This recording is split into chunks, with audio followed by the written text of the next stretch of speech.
说到山西，你脑海里的第一反应是什么啊？这趟旅行，我将带大家沿着黄河1号公路去探寻同为中华民族的发源地之一的山西，一同去感受那厚重的文化与璀璨的历史。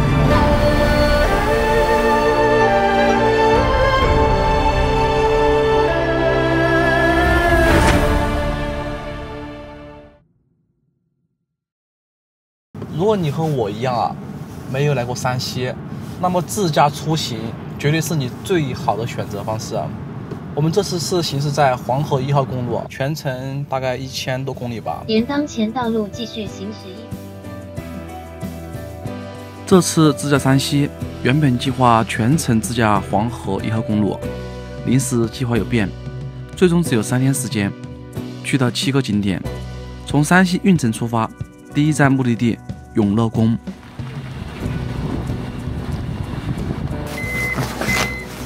东西都带完了吧？走吧。我们现在去买票。北方这边啊，真的能听见树叶掉下的声音啊！这边也是黑悟空的取景地之一嘛。在中国，众多的古建筑中，能被称之为宫的，往往都承载着厚重的历史与文化，比如故宫、布达拉宫。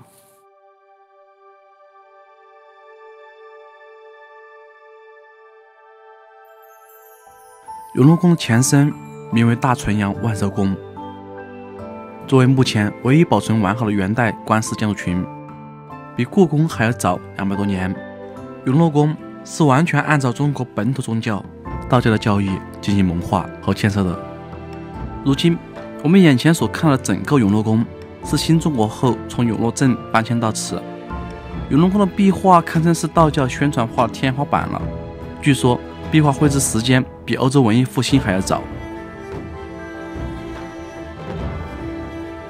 在道教宫观庙祠里，永乐宫属于最高等级。它不仅是全真派的圣地，更因为殿内珍藏的1000余平方米的元代壁画，被誉为东方画廊。它这个是不能拍照、不能摄像的，所以我们就不能带你去看了。在网上有这样一个说法，如果敦煌壁画是一本历史书，那么永乐宫就是这本书里最精彩的部分。永乐宫壁画能达到这么高的高度，我想和它修建的年代有关。元朝时期，游牧民族出身的统治阶级不是很注重文化，也很少进行干预和监管，民间的各种艺术在这个时期达到了自由蓬勃的发展。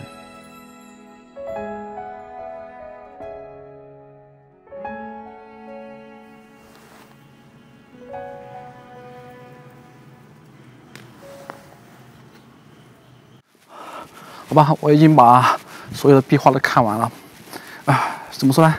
真的很精美，然后保护的也很好，那种质感，别说了吧，就等你们自己来看吧，因为我也不能帮你们看啊。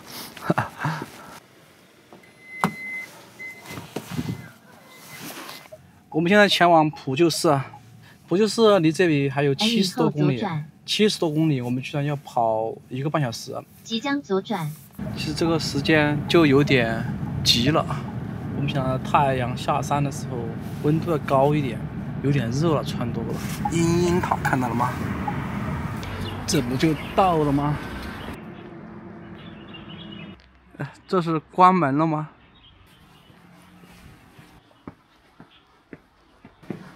呀，我想你们几点关门呢5点钟下班。那不，我现在不能上去了。可以上去，你逛完出来就行。不会被锁在上面吧？那倒不会，直接买。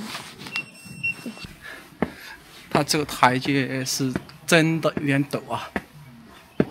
还要爬梯子。我们爬上了，在最后3分钟时间到了这里。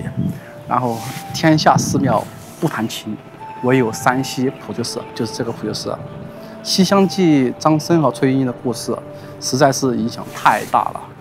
连这个寺庙都是成双入对的情侣过来的，基本上都是这样子。然后我算是误入吧。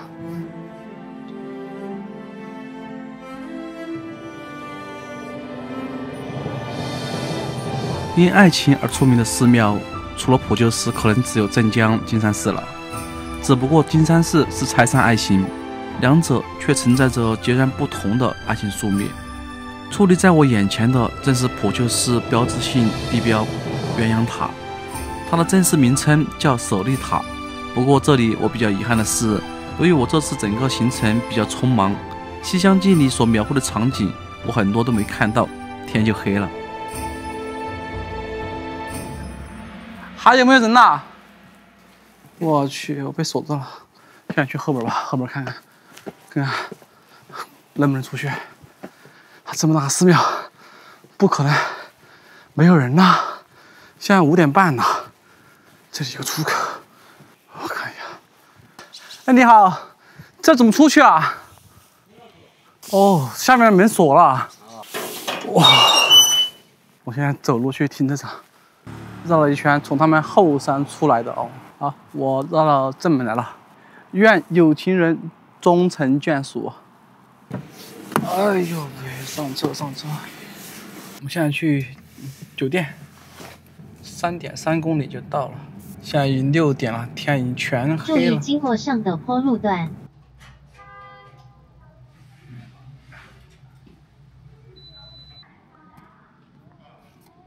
这边也是黑神话悟空的取景地，难怪这么冷。我给你看一下啊，结冰了的呀。我们小的时候都会背唐诗嘛，但是我这是第一次来到诗中的场景。哇，走到下面还是挺雄伟的呀，真的挺雄伟的。王之涣诗中的鹳雀楼在金朝时就被毁了，我们身后的鹳雀楼是新中国之后重建的。鹳雀楼的复建是一项伟大的工程，也是一次对历史文化的致敬。网上因为它的材质，就是它材质是钢筋水泥做的嘛，所以一直在吐槽。我的看法是，有总比没有强，是吧？我们现在去看看。哇！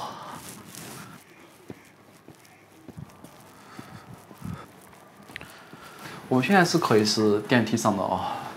王之涣当年是一层一层爬的。哦，上来感觉确实是不一样啊，视线开阔多了。但是要感受王之涣当年的更上一层楼的话，还得靠他。真是要感谢科学技术进步，也只有无人机才能实现那欲穷千里目的壮志豪情。从小学生到老年都会随口朗诵。公元1222年，蒙古攻打普泽古城，为延缓敌兵攻城，金军下令焚毁鹳雀楼及其他军事设施。传承近700多年的鹳雀楼从此毁于大火。因为诗文，因为文化的传承，800年后它再次出现在人们的视线里。你就说现在4大名楼哪个不是后盖的？你以为我是专门来看这栋楼的？文化的符号远高于这硬邦邦的建筑。当我站在楼上眺望远处的黄河，白日依山尽，黄河入海流。一天的时光在日出日落中转瞬即逝，但正是这份流转，提醒我们要珍惜当下，积极努力地过好每一天，才能如诗中所说的更上一层楼。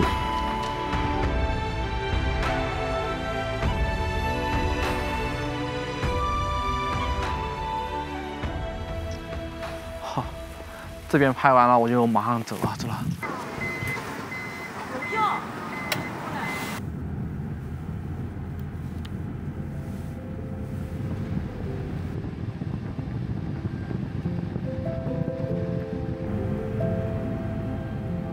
沿着黄河1号公路继续前行，风光更是变幻莫测。一边是连绵不绝的黄土高原，一边则是绿意盎然的农田或陡峭的崖壁，偶尔还能看见古朴的村落。那浑浊而磅礴的河水就在公路的沿边，在享受驾驶乐趣的同时，还能感受到黄河的魅力与力量。我们旁边就是黄河了，坐这边，然后黄河的旁边就是陕西了。即将到达目的地。也不知道这个店还有没有吃的哦。看看这是啥呀？感觉不像是肉，所以说我就加了个肉。面好了。就这样蘸着。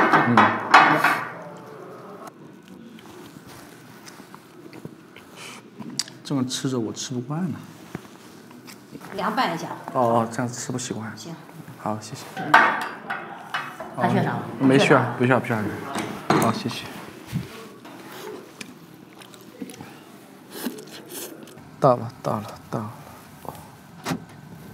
后土池就这里了，你们是不是会有一点熟悉，又有点陌生的感觉啊？对，它就是我们常常挂在嘴边的皇天后土中的后土，就是这里了。走，我们去看看吧。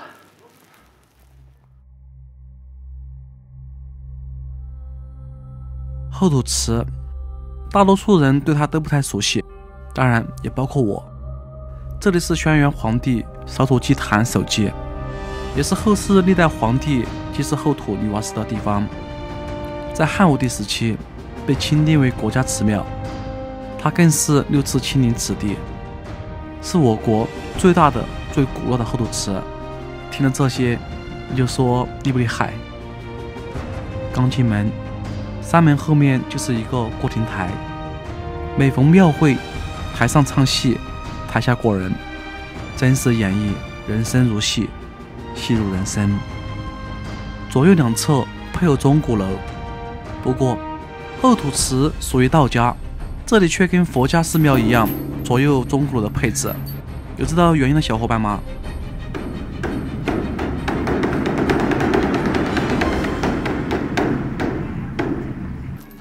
就是一般我们看到古建筑这种钟的话都会被围起来，但是山西它是这样子的，开放式的，上大分的。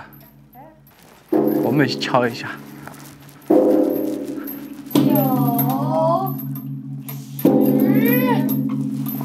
10，好嘞，给他拍。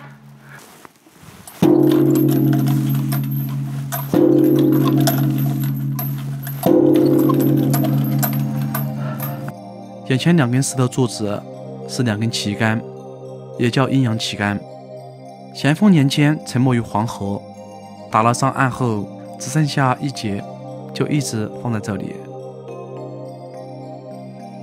穿过走廊，背后又有一个戏台，戏台上的砖雕和木雕真的是太精美了，特别是木雕，如此的精细，如此的繁复。戏台的2侧有2个独立的小庙，五岳殿和五虎殿，是供奉五岳大帝的地方。五岳殿殿前这2根盘龙石柱，它可是货真价实的明朝原物。继续往里走，就到达献殿了，也就是祭祀后土时进献贡品的地方。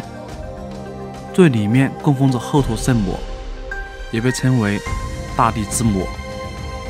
后土池内所有的木构建筑都保持着本色，并没有人为做旧刷漆，这些木雕更是需要仔细认真的去欣赏。这可是实打实的隋朝原物，屋顶都是用琉璃剪边，历经1000年岁月，颜色依旧光彩夺目。和前面这些建筑相比，秋风的历史就短很多了。它建于清同治年间，楼高32.6米，相当于现在的12层楼，全楼斗拱密集，造型美观大方，为纪念汉武帝5次来这里祭祀，并写了秋风祠而修建命名。这条古官道据说就是张仪当年入秦所走的，以连横之术帮助秦王一统6国。我们去看看吧。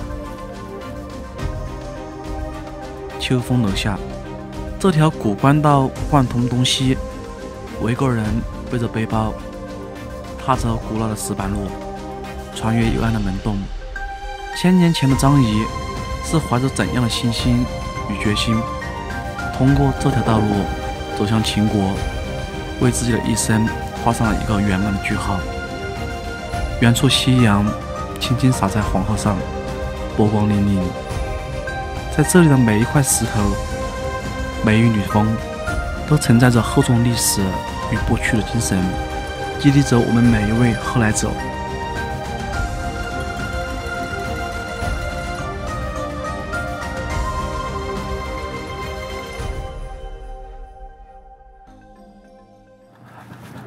现在出发去壶口瀑布。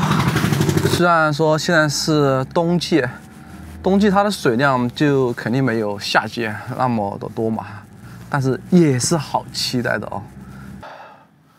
这1公里都没有。他这边应该是还要买一个观光车。之前我在甘南之行时，也去到九曲黄河第1湾那里看了黄河，但是当时那个黄河让我有点怀疑，这是我印象中的黄河吗？好吧，我们今天到了我们印象中的黄河。其实黄河的水它分为3种颜色，一种是雨季的时候，就是每年6、7、8月份，它那个水量是很大的，就很黄的。每年的10月份到12月份吧，它是淡黄色的。黄河在每年1月份会结冰的，结冰之后它就会在3、4月份化了之后就是淡颜色的。飞机就成这样子了，也不知道拍的怎么样啊。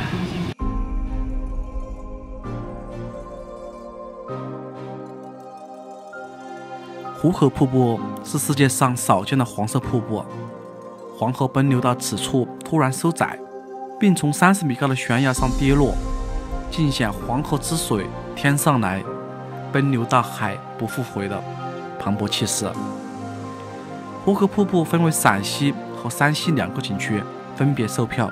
山西一侧则更靠近壶口的边缘，是瀑布下泻最气势磅礴的一段，观瀑更壮观。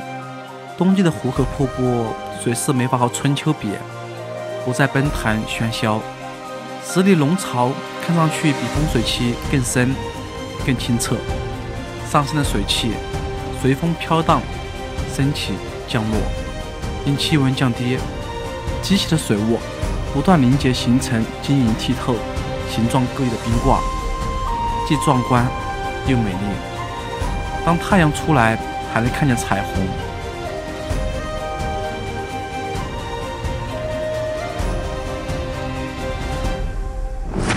我现在在他们景区里面的龙洞里面，哇，这里看着就是更震撼了。因为啥？因为这彩虹是1圈的，我去，哇，好好看，好好看，太好看了！哇，这看着太好看了，这个瀑布加这个彩虹，哦，哇，好漂亮啊！冬日的壶口瀑布遇见彩虹的概率还是很大，彩虹的光芒在瀑布上空流转，不同的角度看到的彩虹是不一样的，如梦似幻。壶口瀑布的磅礴气势与彩虹的柔美相结合，展现出一种壮丽非凡的景象，让我们在场的每个人都兴奋不已。壶口瀑布每个季度都有它独特的美，你只需要选择一个绝佳的好位置，去感受大自然的伟大与神奇。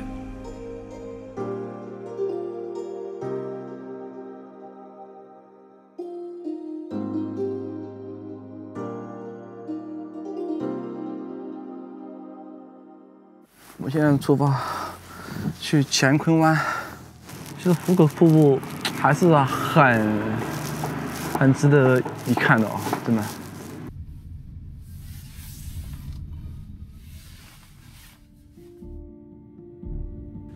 从壶口瀑布下来，沿着黄河1号公路往黄河的上游走，驾驶3个多小时就到永和乾坤湾。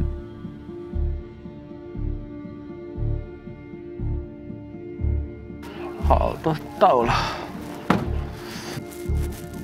还要走一段路嘞。哦，到了，壮阔啊，真的漂亮，真的漂亮。网上有个说法，天下黄河99的湾，最美不过乾坤湾。其实黄河有很多弯道的，比如我们四川的九曲黄河第1湾，我们之前去看过。但是乾坤湾它是9曲18湾中弯道最波澜壮阔的，它的弯道就达到了320度，这真的太神奇了。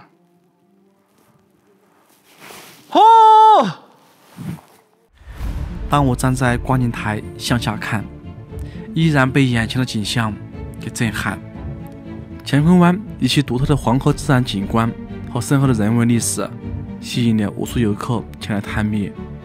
冬日的乾坤湾展现出了一种别样的静谧与壮美。黄河水在这里缓缓流淌，两岸的山峦在冬日的装扮下更显苍茫。可能夏季和秋季更适合来这里游玩，气温适宜，景色也更优美些。好不好？我们现在出发去西县小西天。你别看现在天黑了，其实现在才4点。已经到西县了，现在有点晚了，但是我还没有吃饭。这是软肉片。好的，谢谢。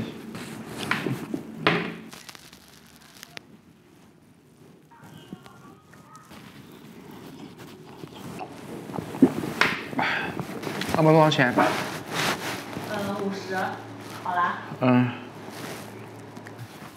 我现在在小西天景区大门口这边，现在早上8点钟。然后现在网上看到小西天那个画面呢，真的是太震撼了，所以这次我也想去看一下。好，大门口啊，为啥这么早进来呢？因为我怕晚了人超级多。我现在直接到山顶上去吧，看见小西天。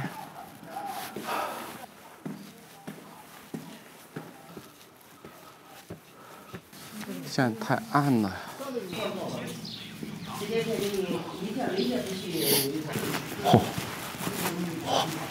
好震撼！你很难想象当年的工匠是如何巧妙地塑造出如此美轮美奂的极乐世界。常于深山，人为石，一朝闻名天下惊。随着黑悟空的爆火，小西天更成为了热门中的热门，让这个常住人口只有9万人的小县城火爆期间，每天涌入1万的游客。小西天又名千佛庵，全市建筑面积只有1100多平方米。不同于许多高大宏伟的寺庙，小西天的布局显得玲珑小巧，高低错落。走进大雄宝殿的第一眼，你一定会感觉金碧辉煌，耀眼夺目。但其实殿内除了几根大梁和几根承重梁是木头的，剩下的全都是泥制成的。之所以能呈现这个颜色，是因为这么多悬塑造像都是泥塑贴金浮彩，用的都是货真价实的金箔。殿内共有大大小小1978尊悬塑，是整个小西天最大的看点。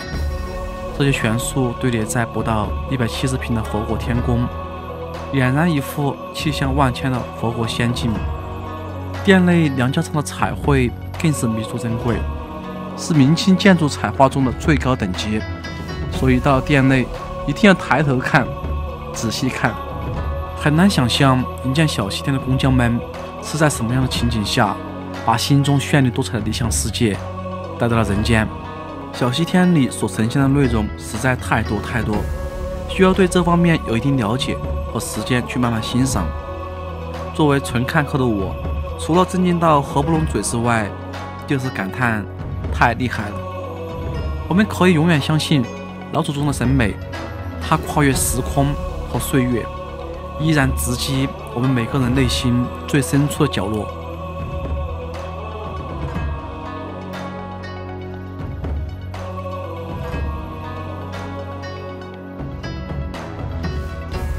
时间，他将特别偏爱山西这块土地，他在这里留下了许多来过的痕迹。山西以它独特的地理位置、丰富的自然资源和深厚的文化底蕴，在中国乃至世界的历史长河中留下了浓墨重彩的一笔。中华5000年文明的说法，也因山西从传说变成历史。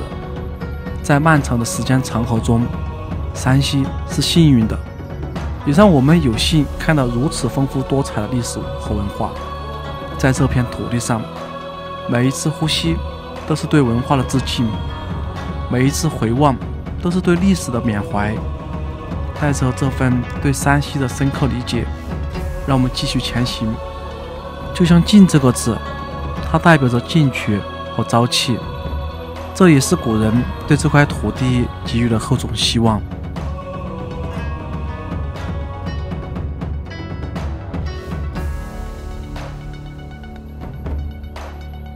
好的，各位小伙伴，山西自驾之行由于时间问题，我们就到这里结束了。我想山西我还会再来的，到时候会把全省走一下。我们下次再见。